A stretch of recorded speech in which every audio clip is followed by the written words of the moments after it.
All right, to discuss, we're joined in studio by Hasina Gori. You heard her reporting there. Hasina, this is incredible. Just last night we were talking about the increase in kidnappings. We can't talk about we can't reveal the identity of this child for safety reasons. What more can you tell us about what happened today, though? So far what we understand is that this morning, as this child was waiting in line to be screened, you know, it's still COVID, so there is the screening and sanitizing that is being done in outside schools as they enter, that this child was nabbed by allegedly 3 men who were quite armed at that time.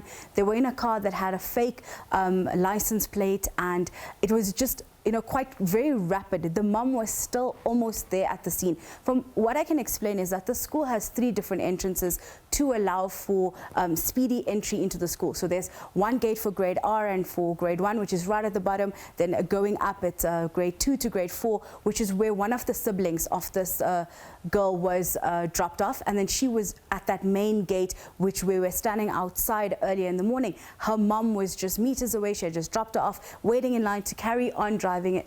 They say, from what we understand, that the person who grabbed her, or the people that knew her name, they called out her name, before they grabbed her.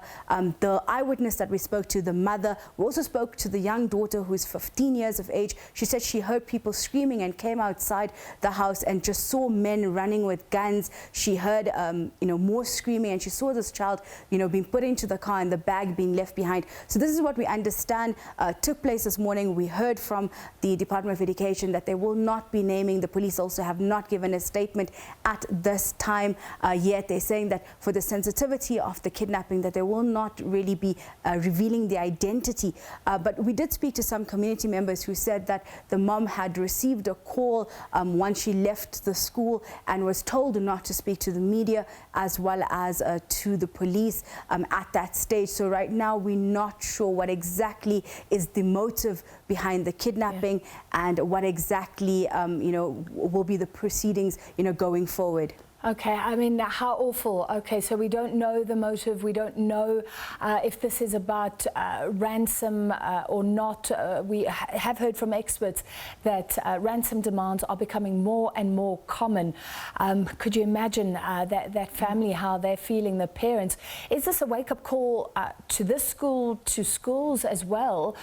Lining kids up on the pavement suddenly doesn't seem like such a good idea. So we spoke and asked the Department of Education on this specifically. They said with COVID protocols, this is protocol, but that there were teachers, and that's what was said, that there were teachers there at that time. There was also private security that is lining up, with the students to keep them safe. But when those men came with the guns, according to eyewitnesses, saying that they were told that to just leave, move away, or they will be shot as well. So basically saying that this is protocol right now, and that they will continue. But what we did see when school was let out quite early today was that teachers as well as the pupils were made to wait inside the gates. They weren't allowed to come outside. They had to wait to the parents. We saw a lot more private security outside that school, walking students to their cars, walking students to where their parents were, just in an attempt to mitigate and actually beef up that security after this incident. All right, thank you for that update. She'll be following the story, SABC reporter Hasina Gori.